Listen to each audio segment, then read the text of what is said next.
بسم اللہ الرحمن الرحیم۔ زہیب وائس ٹی وی کے معزز ناظرین، السلام علیکم۔ پہلے زمانے میں ایک بادشاہ تھا۔ اس کے ہاں ایک جادوگر تھا۔ جب جادوگر بوڑھا ہوا تو اس نے بادشاہ سے کہا کہ میں اب بوڑھا ہو گیا ہوں اور میری موت کا وقت قریب آ رہا ہے، مجھے کوئی بچہ سونپ دو، میں اسے جادو سکھا دوں۔ چنانچہ ایک ذہین لڑکے کو وہ تعلیم دینے لگا۔ لڑکا اس کے ہاں جاتا تو راستے میں ایک راہب کا گھر پڑتا، جہاں وہ عبادت میں اور وعظ و نصیحت میں مشغول ہوتا۔ یہ بھی کھڑا ہو جاتا اور اس کے طریقہ عبادت کو دیکھتا اور وعظ سنتا۔ آتے جاتے یہاں رک جایا کرتا تھا۔ جادوگر بھی مارتا اور باپ بھی، کیونکہ وہاں وہ دیر سے پہنچتا اور یہاں بھی دیر سے آتا۔ ایک دن بچے نے راہب کے سامنے یہ شکایت پیش کی۔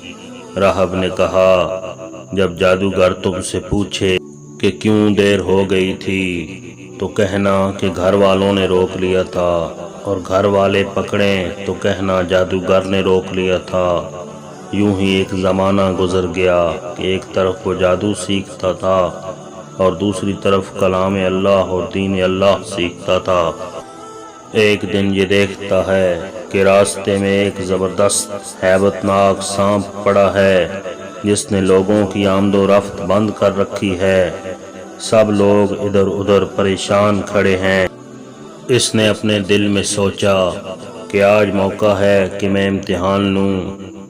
راہب کا دین اللہ کو پسند ہے یا جادوگر کا؟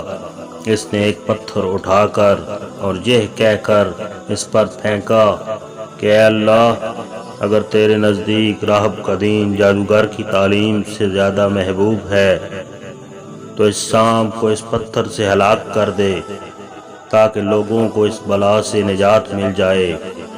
پتھر لگتے ہی وہ سانپ ہلاک ہو گیا اور لوگوں کا آنا جانا شروع ہو گیا۔ اور پھر لڑکے نے جا کر راہب کو خبر دی۔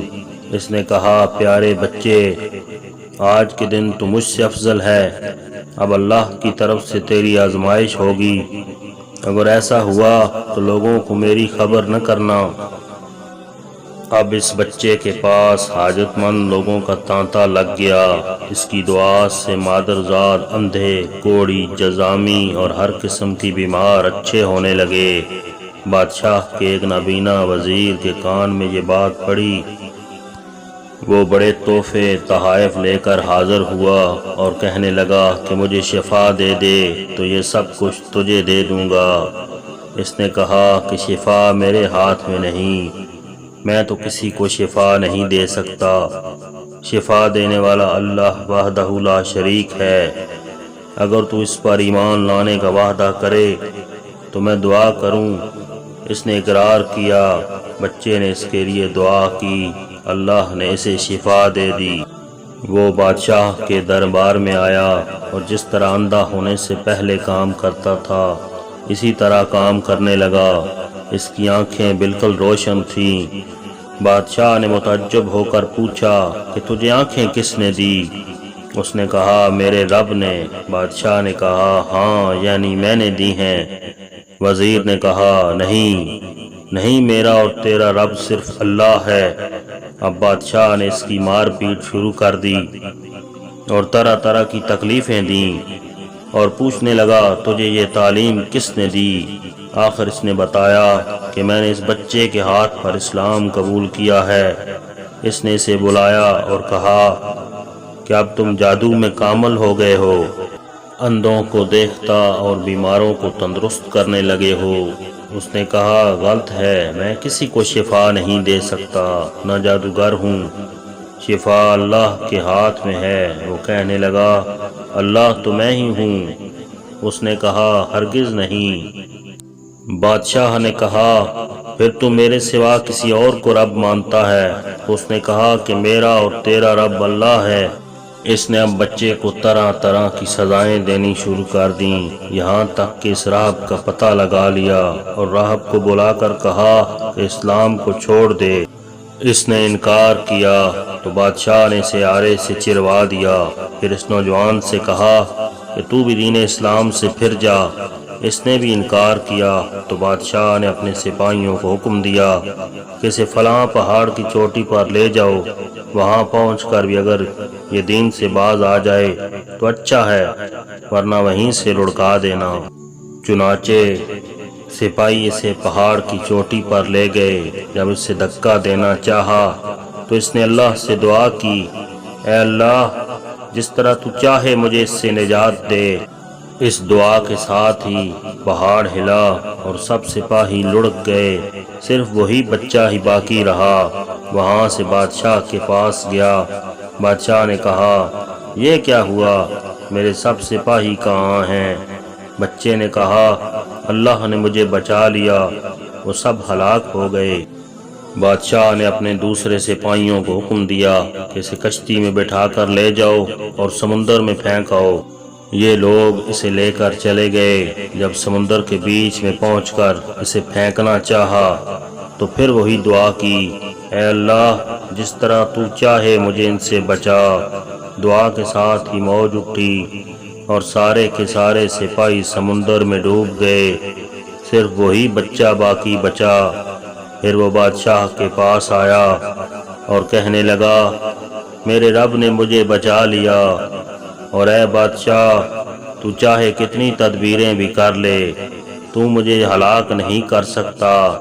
صرف ایک صورت ہے، جس طرح میں کہوں، اگر تو اس طرح کرے تو میری جان نکل سکتی ہے۔ اس بچے نے کہا کہ تمام لوگوں کو ایک میدان میں اکٹھا کرو اور پھر کھجور کے تنے پر مجھے سولی چڑھا اور میرے تیر کو میری کمان پر چڑھا، اور اللہ کا نام پڑھ کر تیر میری طرف پھینک، وہ مجھے لگے گا اور میں مر جاؤں گا۔ بادشاہ نے یہی کیا۔ تیر بچے کی کنپٹی میں لگا۔ اس نے اپنا ہاتھ اس جگہ رکھ لیا۔ چاروں طرف سے یہ آوازیں بلند ہونے لگیں، ہم اس بچے کے رب پر ایمان لائے۔ یہ حال دیکھ کر بادشاہ کے ساتھی بڑے گھبرائے اور کہنے لگے، ہم تو اس بچے کی ترکیب سمجھے ہی نہیں، دیکھیے اس کا اثر کیا پڑا، سب لوگ دین اسلام میں داخل ہو گئے۔ ہم نے تو اسے اس لیے قتل کیا تھا کہ کہیں اس کا مذہب پھیل نہ جائے، لیکن جو ڈر تھا سامنے آ ہی گیا اور سب مسلمان ہو گئے۔ بادشاہ نے کہا، اچھا یہ کرو کہ تمام محلوں اور راستوں میں خندقیں کھدواؤ، ان میں لکڑیاں بھرو اور آگ لگا دو۔ وہ جو اس دین سے پھر جائے چھوڑ دو اور دوسرے لوگوں کو اس میں پھینک دو۔ مسلمانوں نے صبر شکیب اور سہارے کے ساتھ آگ میں جلنا منظور کیا اور اس میں کودنے لگے۔ البتہ ایک عورت جس کی گود میں دودھ پیتا چھوٹا سا بچہ تھا، ذرا جھجکی تو اس بچے کو اللہ نے بولنے کی طاقت دی۔ اس نے کہا، اماں کیا کر رہی ہے؟ تم تو حق پر ہو، صبر کرو اور اس میں کود پڑو۔ قرآن میں سورۃ البروج کے اندر اس واقعہ پر اللہ رب العزت نے روشنی ڈالی ہے۔